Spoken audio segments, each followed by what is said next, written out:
tide height calculation practice problem overview.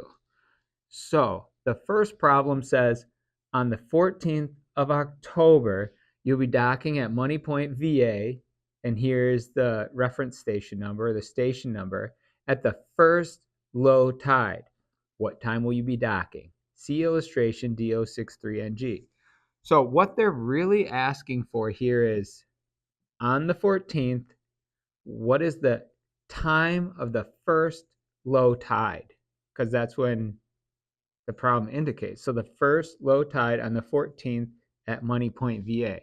So here's DO63NG, and this one is Norfolk. This one is Money Point, VA, and this number here lines up with this number. And they want to know the first low tide on the 14th.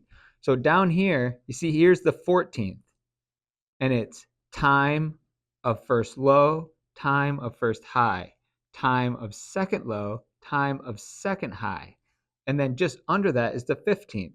So the time of first low, time of first high, time of second low, time of second high. So really, you're just looking like what day, and is it the first high tide or the second high tide? You know, what tide are they looking for on what day?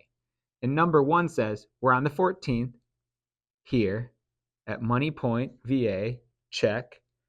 First low tide. So we cruise down here and say, okay, here's the first low. Here's the time that it happened at 2:25. And that's it.